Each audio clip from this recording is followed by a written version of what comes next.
നമ്മൾ ഇന്നലെ പ്രൊമോയിൽ കണ്ട ആ വഴക്ക് ഇപ്പോൾ ബിഗ് ബോസ് വീട്ടിൽ നടന്നു കഴിഞ്ഞു. അത് മറ്റൊന്നുമല്ല, പുതിയ ഹൗസ് ക്യാപ്റ്റൻ്റെ തീരുമാനമനുസരിച്ച് കിച്ചൺ ടീമിലില്ലാത്ത ആരും കിച്ചണിൽ കയറി ഒരു സാധനവും എടുക്കാൻ പാടില്ല. അതാണ് നിയമം. അപ്പോൾ നമ്മുടെ നെവിൻ അവിടെ കറങ്ങി തിരിഞ്ഞ് നടന്നിട്ട് കിച്ചണിൽ കയറി മല്ലിയില എടുത്തു. മല്ലിയില എടുത്ത് ഡൈനിങ് ടേബിളിൽ കൊണ്ട് വയ്ക്കുന്ന സമയത്ത് നമ്മുടെ ഷാനവാസ് വന്ന് അത് പിടിച്ചു വാങ്ങുന്നു. അതിൻ്റെ പേരിൽ അവിടെ വലിയൊരു ബഹളം ബിഗ് ബോസ് വീട്ടിൽ നടക്കുന്നുണ്ട്. അതിൻ്റെ ഒരു ദേഷ്യത്തിൽ നമ്മൾ അവിടെ ഇരുന്ന ഒരു പാത്രമൊക്കെ ഷാനവാസ് തട്ടിത്തെറിപ്പിക്കുന്നുണ്ട്. അത് തറയെ വീണ് പൊട്ടി. അതായത് ബിഗ് ബോസിൻ്റെ പ്രോപ്പർട്ടി നശിപ്പിക്കുന്ന ആ സംഭവം വരെ അവിടെ അരങ്ങേറി.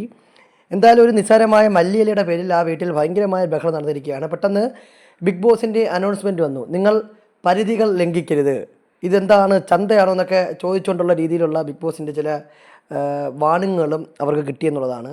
എന്തായാലും നമ്മൾ വിചാരിച്ചതുപോലെ തന്നെ വിചാരിച്ചതിലും ഭീകരമായ രീതിയിലുള്ള വഴക്കായിരുന്നു. അതെന്തായാലും എപ്പിസോഡിൽ മുഴുവനായിട്ട് ടെലികാസ്റ്റ് ചെയ്യും. ഇപ്പോൾ ആ വഴക്ക് ലൈവിൽ നടന്നുകൊണ്ടിരിക്കുകയാണ്.